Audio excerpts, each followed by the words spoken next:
Guys, welcome back to episode 4 of the Real Estate Podcast. I'm Nick Taylor. I'm joined here today by Tim Gibson and Richie Colombo. Yes, I like the Braves, and Richie likes the Mets, which is unfortunate. That's actually true. Today,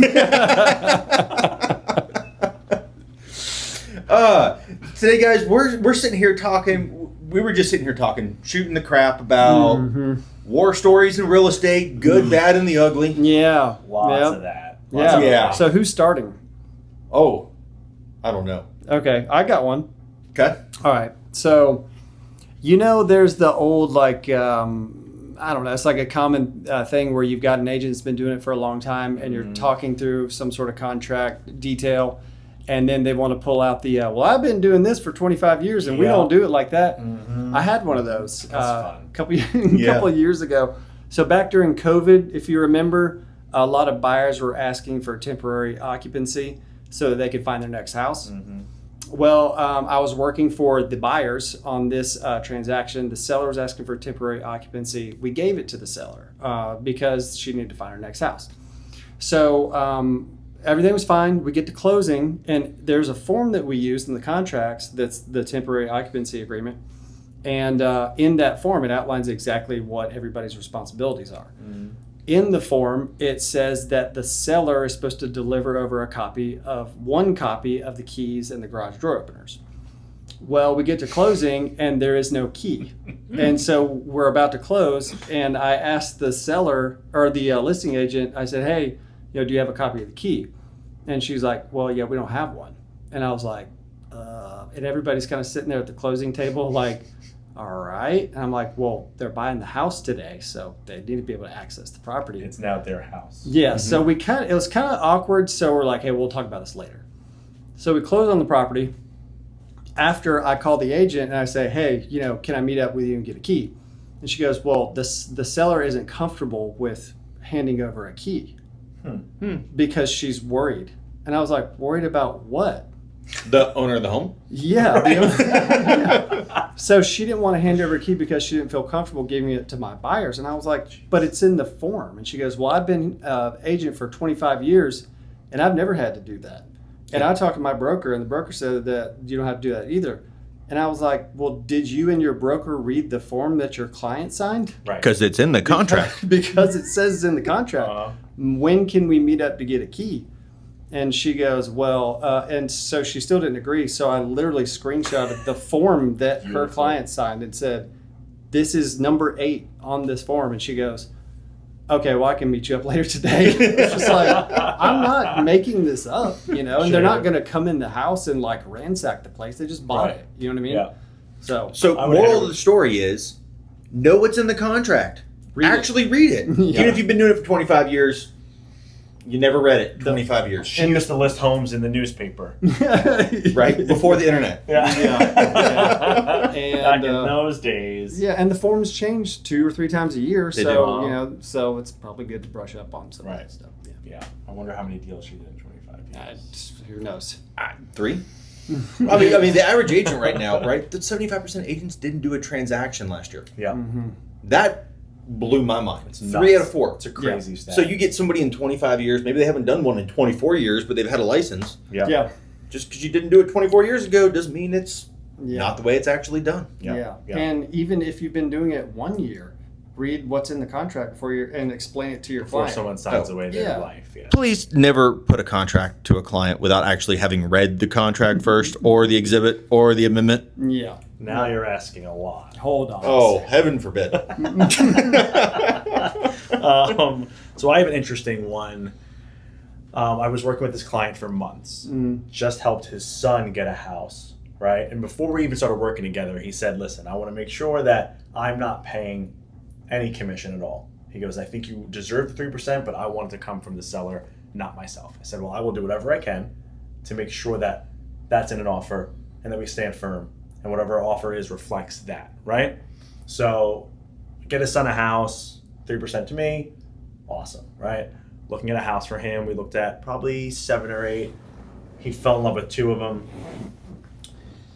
The first one, he's like, I want to move on it. It was listed at $1,020,000. It was on the market for like 3 weeks. He goes, I'll do $1 million cash.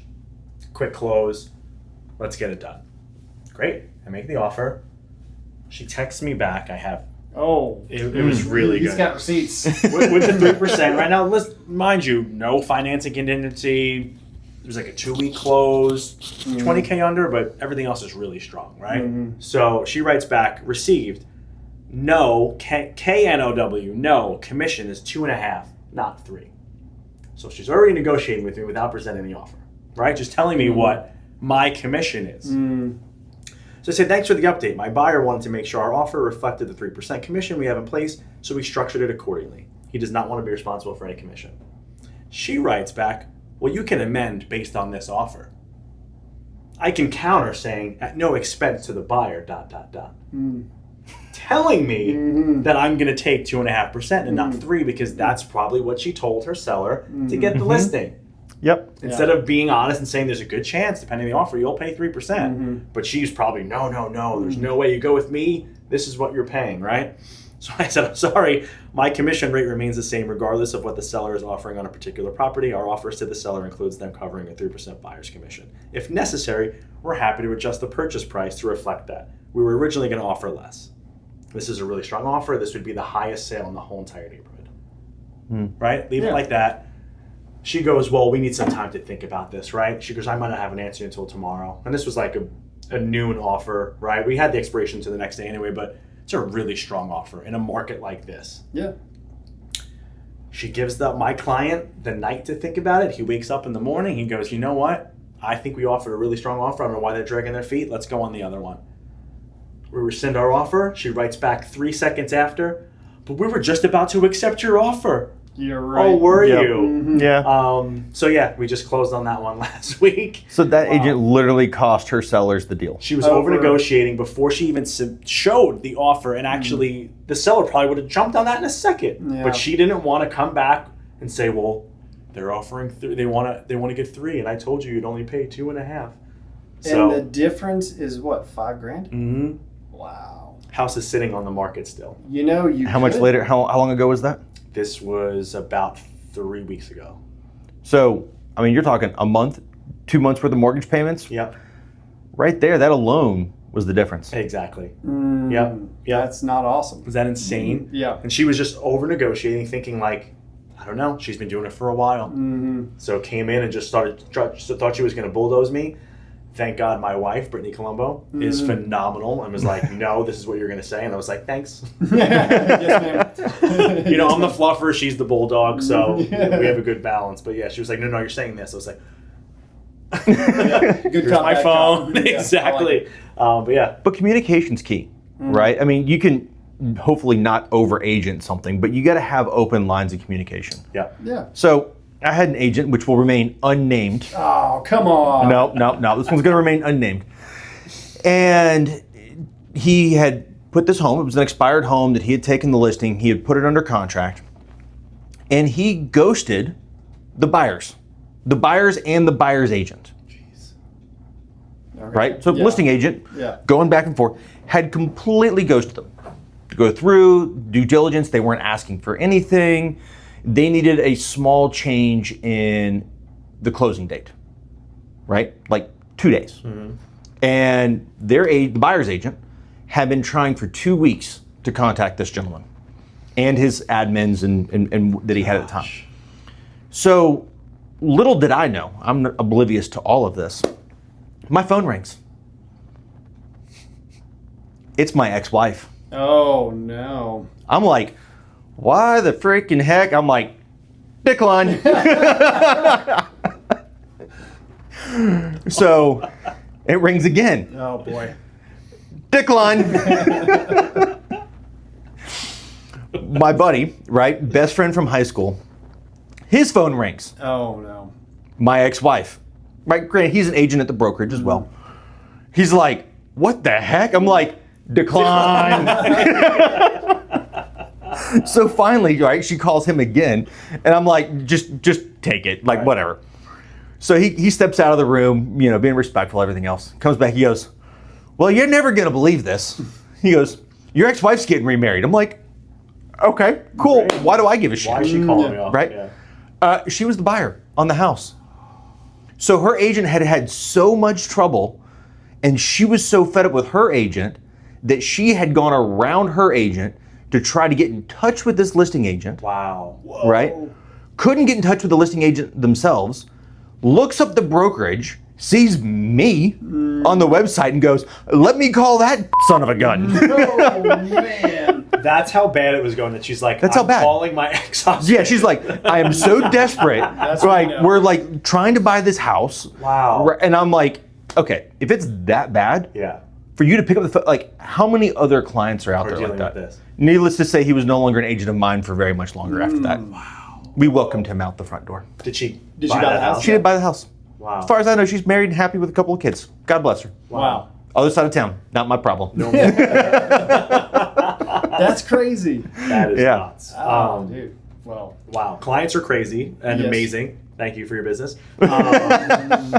What kind of questions do you guys see that often come up sell side, buy side? Is there like a specific question that you get asked a million times from either? oh, that's a good one. Oh, you could catch me off guard with that. Yeah, well, I would say, one thing that I get a lot because we sell in the North Georgia mountains. Mason is here with me. Gibson Properties Group. Mason. Can he step in? Come on in. Come on, Mason. We got the Step in. mustache man today. Yeah. Please show off those alligator. Good to see. Sir? Good to see. Good Sir? to see. Good to see. All right, we got to share the mic. So, Yeah, so one thing we get, because we sell up in the mountains a lot in North Georgia, one question we get is more of an observation than a question because we get a lot of people from Florida. And they'll say things like, wow, I didn't realize it was so hilly up here. And I'm like, well, I mean, it is the North Georgia mountains, but I don't know what to tell you. You know? Richie, can I get a home on the lake at 10,000 feet? 1085. 1085, okay, Episode okay. 2. Yeah. Sorry, back to the mountains. Back to the real mountains. Things a lot of things about like buying land and building. A lot of people want to buy land and build, but it's they think it's going to be cheaper. But I mean, Mason has some GC experience, so he could probably talk about that. yeah, the market up there, I mean, it's kind of wild sometimes. You'll see a lot of people asking some super off-the-wall questions like, hey, you think that we can come in here and do this and build this, this, and this? And I'm like, look, I'm not necessarily a builder, but I've got some experience in the residential world, so that's all a permanent thing there. Don't ask me. Let me refer you to somebody that actually knows. Yeah, So that's a somebody's smart accountant. thing to always Yep. say. Let me refer Smart you. If you man. don't know the answer, it's always let me get that answer for you. Instead of telling them yes or no and then being like, I'm wrong. So if I want to build a mega mansion on the side of a mountain. George Strait said you can do anything. He got oceanfront property in Arizona. All right, there we go. There you go. But the things like How's that work? Yeah, yeah. Carefully. Yeah, things like there's a lot of really, really inexpensive land at places like LJ, Jasper, stuff like that. And so people will call us and they'll be like, hey, well, I want to make an offer on this property. I'm like, you might not want to do that, or at least you want to walk it first, because if it's objectively cheap, especially compared to everything else that's around, there's a reason. It's probably because it's off a cliff. Right. You know, and it's going to cost you, who knows how much to even develop And in my the property. and build. experience, you'll probably just buy the property yourself. 'Cause I think Yeah, I did do that one time. I actually heard Tim outside of my office one day, and he's like, "How much is that?" You're trying to, you know what? I'll buy that. And I was like, I walked outside, like, "What did you just do?" He's like, "I bought 2 pieces of land. Yeah. Don't think I can do anything with them, but eventually I will be." And I was like, Yeah. "You're an animal." Yeah. Very impressed. 3 acres for $7,500. Richie Can I Colombo buy that said today you for want to sell 800? it, right? Yeah. Yeah. Yeah. So I was like, man, you know what? 20 years from now, maybe somebody will run some power out there and then we'll be able to sell it. She was for like, "Can you sell this?" And he's like, "Actually, I'll buy it." And I was like, "That's really impressive." But I think you bring up a valid point, Yeah. right? Like, we look at a house, we go, okay, what's the sticks and the bricks cost? And the land is a big change in that, right? How much work do you have to do on the land? Or how much dirt do you have to move? Are you building up a huge, massive concrete foundation? 100%. And a lot of times, it just makes it not feasible. No. I mean, just to grade a piece of property and to get in, because a lot of times where we are, you got to put in a well. Right. You got to put in a septic system. And that's I probably... can't get sewer up there. No.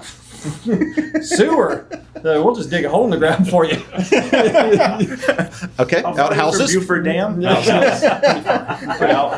Atlanta's outhouse. Yeah, I think we still might have a couple outhouses up there. But to grade the property, get a driveway in, get your utilities in, get in a well and septic, I mean, you might be 50 grand just in Wow. If not development more. costs. If Yeah. not more. It might cost you more than the land cost just to develop. Yeah. You know. So people don't get that. So that's a lot of things. No, it's the type of stuff we get. That's interesting. Yeah. So, yeah. Anything else? Great ideas with numbers behind it that don't match. Yeah. Yeah.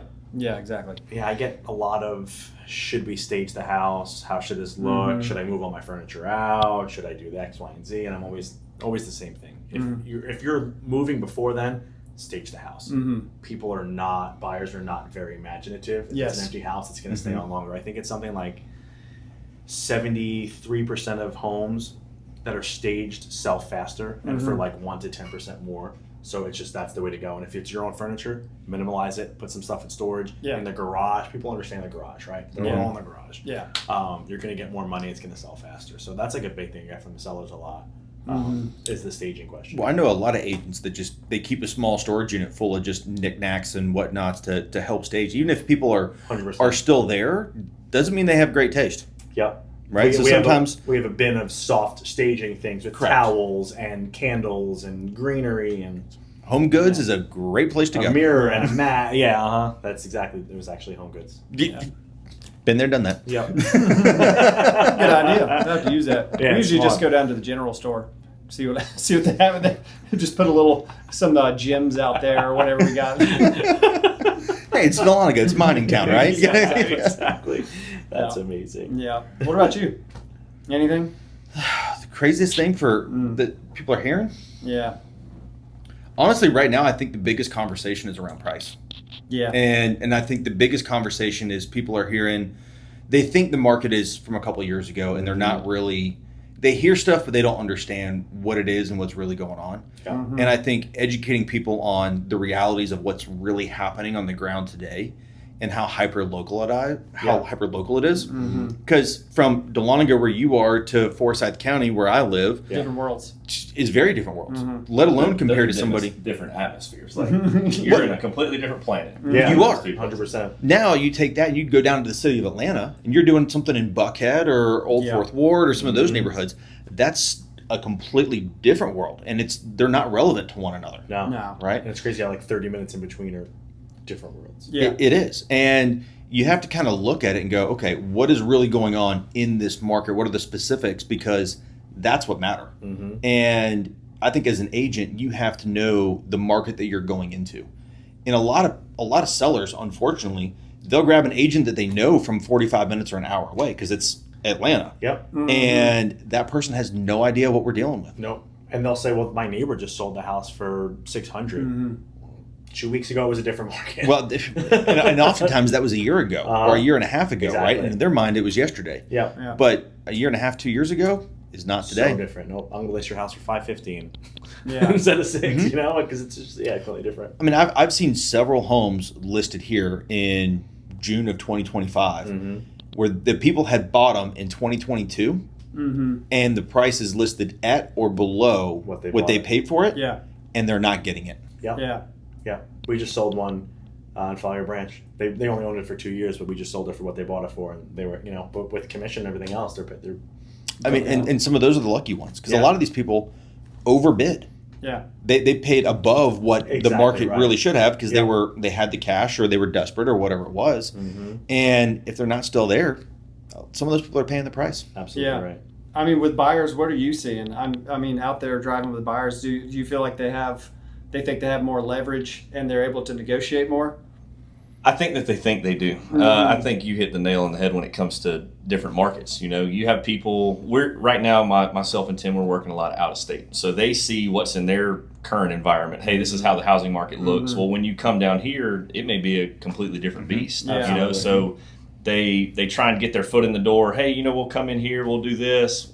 Well, some sellers are not even remotely close to looking for what you're about to offer. Yeah. And that's where we all have to come in with some advice and some expertise and say, hey, look, we can do Absolutely. these things. Our job is to lead, guide, and direct certain buyers in certain situations. So Yeah. That's absolutely right. it's pretty wild. Yeah. It is. It's a fun job. I love it. I mean, we have a Lake Lanier buyer now that's between Burton and Lanier, and they're like, why can I get more for Burton than I can Lanier? I don't know Lake Burton, but I know Lake Lanier, and this is why Ours this is so difference. expensive. Yeah. Exactly right. So, TBD on that one. Yeah. And I think even as we're in a shifting market, right, both sides of the deal have to understand where we're at. Your buyers that are coming in that think it's 2008 and they're coming in, 75, 100 grand off asking, big chunks. It's like your offer's still insulting. Yep. Yeah. Right? Yeah. I mean, it's just because you think it's 08, it's not. Yeah. I mean, our market looks a lot more like 18, 19 than it does anything else, but even still, it's not the same as 18 or 19. Right. No, yeah. It's a shifting market, so It is. if you're going to make an offer on a price that you think it's going to be 2 years from now, wait 2 years, Yeah, exactly. Yep. Yeah. or you can pay what today's market actually warrants. Yeah. I talked to a buyer. Mason and I talked about this yesterday, but I talked to a buyer that's called on a sign from one of my listings the other day, and it was a very interesting conversation. And she was telling me about how real estate agents are just out here marking up the prices arbitrarily because we're trying to make more money. And I was like, I mean, if that was the case, then we would try to sell everything for $5 million. Right. You know what I mean? Right. And we don't set the market, and neither do the sellers. You know what I mean? We just inform our clients about what's going on in the market and try to help them. And what I told her was like, do I think the market is a little bit inflated right now from COVID? Yeah, I definitely think the market's inflated. But also, do I think that it's correcting itself a little bit on the heels of COVID? Absolutely. 100%. So prices are coming down a little bit. Are they going to crash? Probably not. Because we don't have a big banking regulation problem like we did in 08. And But we have still, such a strong market here. Still, Yeah. like different states, I'm seeing different things, right? But in Georgia, we are really, because we're so close to the lake, and and so many other things where I feel like we're almost insulated from a crash. We're not completely infallible, No, right? no, of We'll course. feel it. We might not feel it as much as some people because the area is so desirable Yes. compared to other areas in the metro. 100%. But I think people also fail to realize that since the 60s, we've had an average of 4% on inflation and pricing over that course of time. Yeah. And after 2008, we were well under what that number should have been, and we slowly came up, and we've kind of passed that threshold. But it still kept to climb as long as our prices were climbing. So our prices aren't going back down to what they once were. We're still maybe a little high on that 50-year trend line, but we're not as high as people think we are. Yeah. But I think a lot of it is also when we have so many buyers that are like New York,